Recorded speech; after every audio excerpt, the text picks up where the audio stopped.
آپ نے قصے کہانیوں میں خوبصورت پریوں کے دیس کوہ کاف کے بارے میں تو سنا ہوگا، لیکن آج آپ کو کوہ کاف کی طرف بڑھنے والے دنیا کے سب سے بڑے آئس برگ کے بارے میں بتاتے ہیں، جس کے کوہ کاف کی طرف بڑھنے سے پینگوئنز کی نسل خطرے میں آ گئی ہے۔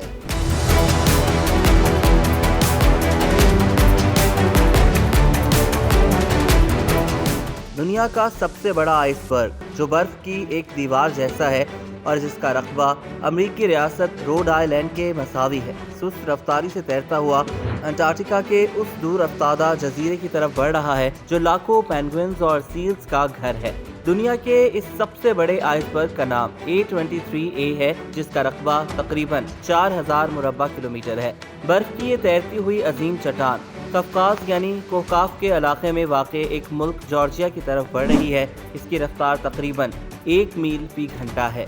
ماہرین کہتے ہیں کہ آئس برگ کا رخ اس علاقے کی جانب ہے جہاں لاکھوں پینگوئن اور سیل پائے جاتے ہیں۔ ماہرین کا کہنا ہے کہ یہ وہ علاقہ ہے جہاں پینگوئنز اپنے افزائش نسل اور بچوں کی پرورش کے لیے آتے ہیں۔ آئس برگ کے وہاں ٹکرانے سے سب سے بڑا نقصان یہ ہوگا کہ پینگوئنز کی خوراک تک رسائی محدود ہو جائے گی اور خوراک کی قلت سے ان کے بچوں کی پرورش متاثر ہوگی اور یہ بہت بڑی تعداد میں ان کی ہلاکتوں کا خطرہ پیدا ہو جائے گا۔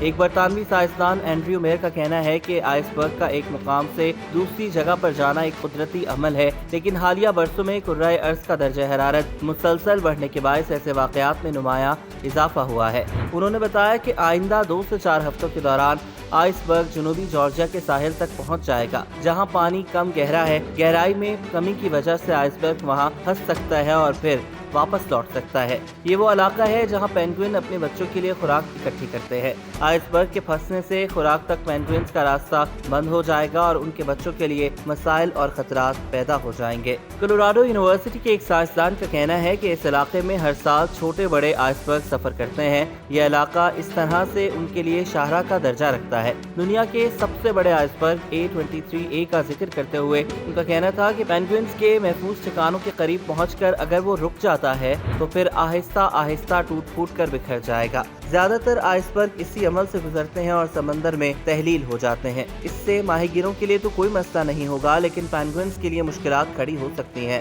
جو وہاں اپنے بچوں کی پیدائش اور پرورش کے لیے آئے ہوئے ہیں۔ ان کا کہنا تھا کہ دنیا کا سب سے بڑا یہ آئس برگ 1986 میں گلیشیئر سے الگ ہوا تھا، لیکن اس کے گرد برفانی چٹانیں تھیں جس میں یہ کئی اشروں تک پھنسا رہا۔ چٹانیں پگھلنے کے بعد اسے سمندر میں تیرنے کا موقع ملا ہے اور اب یہ پینگوئن اور سیل کی قدیم پناہ گاہوں کی طرف بڑھ رہا ہے۔